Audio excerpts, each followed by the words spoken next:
জামাত কি ইচ্ছাকৃতভাবে একটা বল বা একটা তাস মেরে দিল যে আমরা একজন বীর বিক্রম উপাধি পাওয়া এবং বিএনপির যে ফাউন্ডার জিয়াউর রহমান সাহেব, সেই জিয়াউর রহমান সাহেবের টোয়াইসই এবং উনি একজন মুক্তিযোদ্ধা, তাকে মাঠে থ্রো করে দিলেন। মাঠে থ্রো করে দেওয়ার মানে হচ্ছেই মুক্তিযুদ্ধের সপক্ষের শক্তির প্রতি কোনো কদর দেখা যায় কিনা ক্ষমতাসীন দলের পক্ষ থেকে। নির্বাচন কমিশনের তফসিল অনুযায়ী রাষ্ট্রপতি নির্বাচন হবে আগামী 20শে আগস্ট।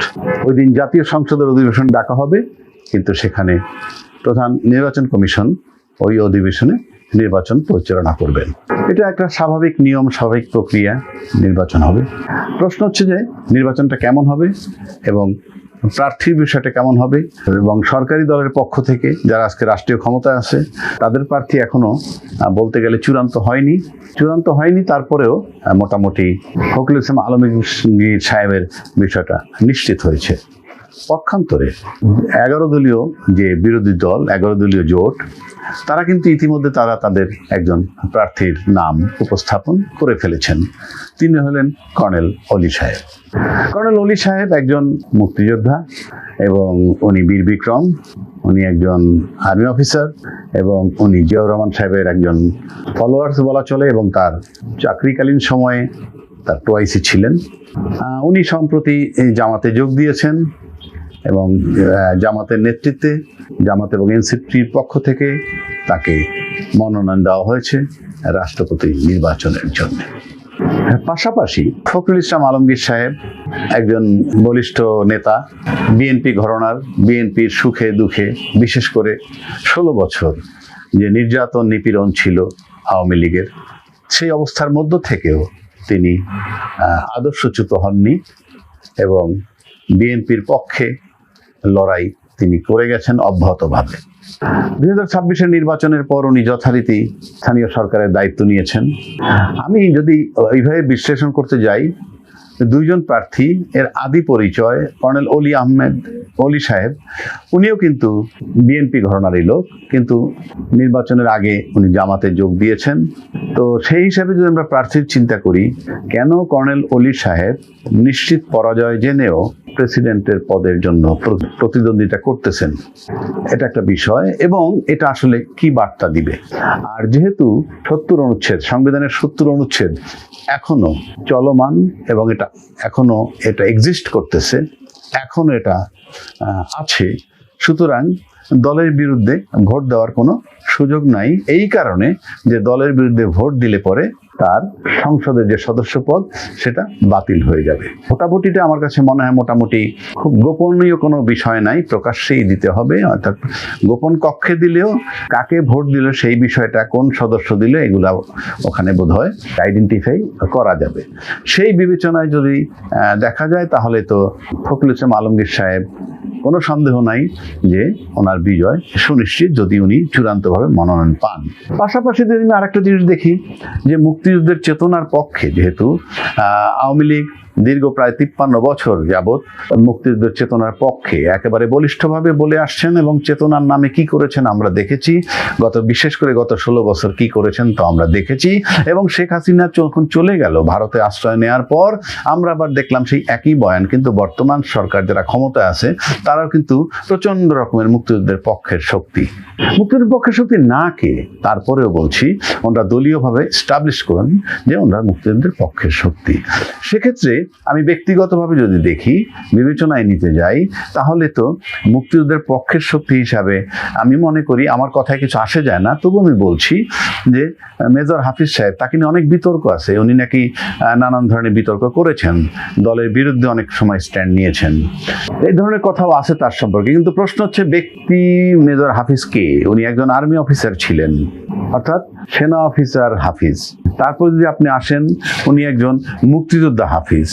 তারপরে কি, উনি ছিলেন সাংসদ হাফিজ, উনি ছিলেন ফুটবলার হাফিজ, উনি ছিলেন মন্ত্রী হাফিজ, উনি ছিলেন স্পিকার হাফিজ, বর্তমানে তিনি ভারপ্রাপ্ত রাষ্ট্রপতি হাফিজ। সেই বিবেচনায় যদি নেওয়া হয়, এবং যেহেতু 11 দলীয় জোটের পক্ষ থেকে একজন মুক্তিযোদ্ধাকে মনোনয়ন দেওয়া হয়েছে রাষ্ট্রপতি পদের জন্য, এবং মুক্তিযোদ্ধার পক্ষের শক্তি হিসাবে যে বয়ান গত 2 বছর যাবৎ আমরা এই সরকার বা এই রাজনৈতিক দল রেখে আসছেন বিএনপি, তো সেই হিসাবে তো মুক্তিযোদ্ধার প্রাধান্য পাওয়া উচিত ছিল, অর্থাৎ তাদের পক্ষ থেকে হাফিজ উদ্দিন সাহেবকে নমিনেশন দেওয়াটা যুক্তিযুক্ত হইতো। এখন এটা দলীয় সিদ্ধান্ত, এটা নিয়ে আমার কোনো কথা নাই। কিন্তু প্রশ্ন হচ্ছে জামাত এই প্রার্থী কেন দিল? জামাত কি ইচ্ছাকৃতভাবে একটা বল বা একটা তাস মেরে দিল যে আমরা একজন বীর বিক্রম উপাধি পাওয়া এবং বিএনপির যে ফাউন্ডার জিয়াউর রহমান সাহেব, সেই জিয়াউর রহমান সাহেবের টোয়াইসই, এবং উনি একজন মুক্তিযোদ্ধা, তাকে মাঠে থ্রো করে দিলেন। মাঠে থ্রো করে দেওয়ার মানে হচ্ছেই মুক্তিযুদ্ধের সপক্ষের শক্তির প্রতি কোনো কদর দেখা যায় কিনা ক্ষমতাসীন দলের পক্ষ থেকে। উল্টো দিকে যদি আমি আসি, তাহলে তো দলের যারা আছেন তারা কি মুক্তিযুদ্ধের সপক্ষের শক্তি হিসাবে বা একজন ব্যক্তি মুক্তিযোদ্ধা হিসাবে, বীর বিক্রম হিসাবে তারা কি আদৌ কর্নেল অলি সাহেবকে ভোট দিবেন, নাকি দলীয় সিদ্ধান্তে ভোট দিবেন, নাকি দলগতভাবে দলের প্রার্থীর সমর্থন করবেন? তাহলে যদি বিষয়টা এমন হয়, ফলাফল কি হবে? ফলাফল ধরে নিলাম যে ফখরুল ইসলাম আলমগীর সাহেবই পাশ করবেন, তাহলে দেখা যাবে যে মুক্তিযোদ্ধার প্রতি যে সম্মান তার চেয়েও দল বড় হয়ে যায়, দলের প্রাধান্য বেশি পায়। দলের প্রাধান্য বেশি পাওয়া না পাওয়ায় আমার কিছু আসে যায় না। কিন্তু প্রশ্ন হচ্ছে যে একজন বীর বিক্রম, যিনি বিএনপি ঘরানার দীর্ঘ লম্বা ইতিহাস, বিএনপির জন্ম লগ্ন থেকে তথা জিয়াউর রহমান সাহেবের যুদ্ধের ময়দান থেকে এ পর্যন্ত চলে আসা, মাত্র 2026-এর নির্বাচনের কিছুদিন আগে তিনি জামাতে যোগ দিয়েছেন। বাট মুক্তিযুদ্ধ তো সকলের, তো মুক্তিযোদ্ধা বীর বিক্রম সে যদি আজকে পরাজিত হয়, তাহলে এটা কি কোনো বার্তা দিবে জাতিকে যে মুক্তিযুদ্ধের চেতনার পক্ষে যে যাই করুক না কেন, দলীয় স্বার্থের ঊর্ধ্বে কেউ উঠতে পারে না বা পারবে না?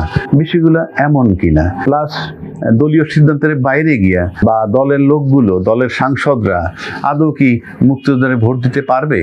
এই প্রশ্নগুলা এখন কিন্তু সামনে চলমান।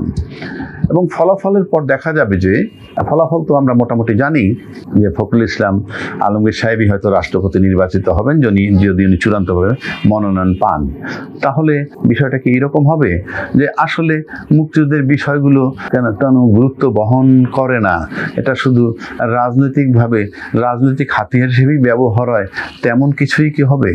তা না হলে তো কর্নেল অলিকে ডিফিট দেওয়ার জন্য বা মুক্তিযোদ্ধার ক্রাইটেরিয়াকে সমমানেন না, তার চেয়ে বরং অনেক বড় ক্রাইটেরিয়াওয়ালা হাফিজ উদ্দিন সাহেবকে প্রেসিডেন্ট পদের জন্য মনোনয়ন করলে যুক্তিযুক্ত হইত বলে আমার কাছে ব্যক্তিগতভাবে মনে হয়। তা না হলে হয়তো জামাত এই একটা কার্ড খেলে দিল, যেখান থেকে তারা বলতে পারবে যে মুক্তিযোদ্ধার প্রতি কারো কোনো সম্মান নাই, দলের সিদ্ধান্তই চূড়ান্ত, দলের স্বার্থটাই সবচেয়ে বড়।